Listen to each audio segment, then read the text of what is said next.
The views expressed on this broadcast of the Take 12 Recovery Radio Show are those of the co-host and guest and do not necessarily reflect those of our affiliates. The topics and opinions on today's show should not be considered as medical, psychological, or professional advice. Take 12 Radio is not affiliated with any particular 12-step fellowship. And now, here's your host, the Monty Man. Well, hey there, everybody. It's the Monty Man here. And I know that normally on Thursday, we have been bringing you step-by-step toward emotional sobriety with our friend, Dr. Alan Berger. But I need to interject today. I have been thoughtfully considering what I'm about to share with you and praying on it and really thinking deeply whether or not to take this stand. You, if you are a listener, have been with us any amount of time, know that when it comes to political opinions, when it comes to the turmoil of the day, so to speak, we here at Take 12 Recovery Radio, we may tongue-in-cheek some of that stuff, but we don't get really on board of a bandwagon and do a whole show around anything like that. We try to stick to topics of recovery and bettering our lives. But I cannot remain silent any longer, and I believe that my higher power, my God, Jesus Christ, who I believe is the God who is God, that's my personal conviction, would have me share this with you today. Now, whether you agree or disagree is irrelevant, but I would ask you to consider it. I got to say that with all the stuff that's going on today, my heart is saddened. It is broken. And I got to tell you, my compassion for each and every person involved, whether right, wrong, in the middle, one side or on the other, I feel compassion for you. I feel empathy for you because something is broken. And I believe it's us, all of us. I don't think it matters what side of the fence you're on. I think we're all misbehaving. I think we're all behaving badly. So I'd like to read this article. My good friend, Pastor Khalil Burton of Hope Church, Albany, Oregon, he writes the following words. This is what justice does not look like. When we are more worried about the speck in our brother's eye, we miss the log in our own.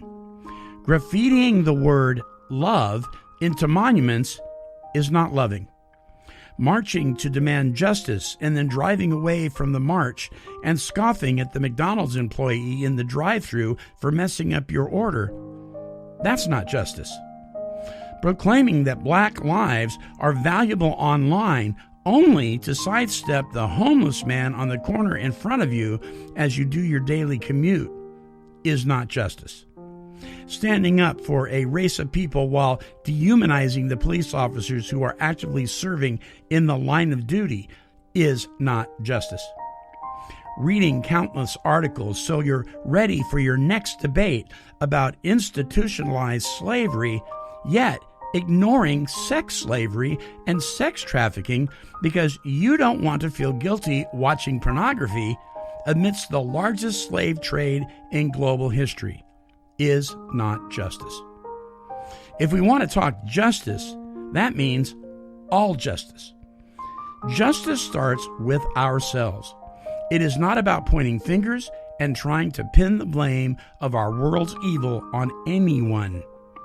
Justice begins with recognizing that I too am unjust in all of my ways. We do not get justice right, ever. We hold others to excruciating standards and always let ourselves off the hook. If we were to be judged by the very standard we use to shame the world, well, we would find that we fall quite short. May we slow down our ranting and our posting, realizing there's a meme that applies to us for every judgmental post that we share with others. Justice is not loud. It is not found in daily social media awareness posts. It is not achieved by reserving a Tuesday to post black squares on your Instagram feed. It is not acquired through the posting of pithy sayings and catchy retorts crafted by clever orators who agree with us. Justice is not won through out-debating, out-knowing, or outworking your opponent. Why? Because in the arena of justice, there are no opponents.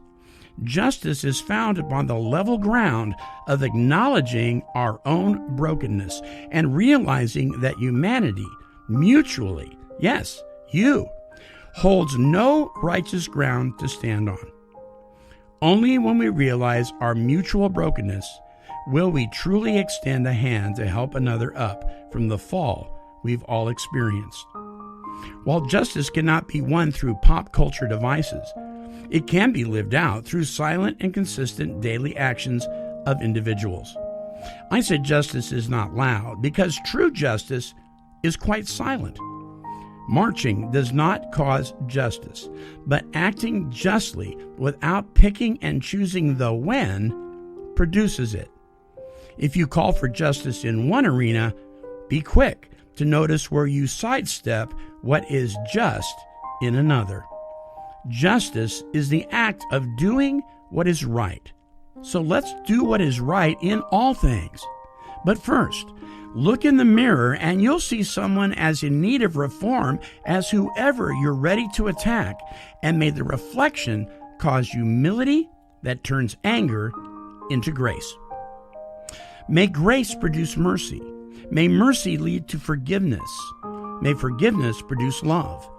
And may your love begin to have its effect in an angry and hurting world. Guiding lights of these dark times. Romans chapter 3, 23 through 24.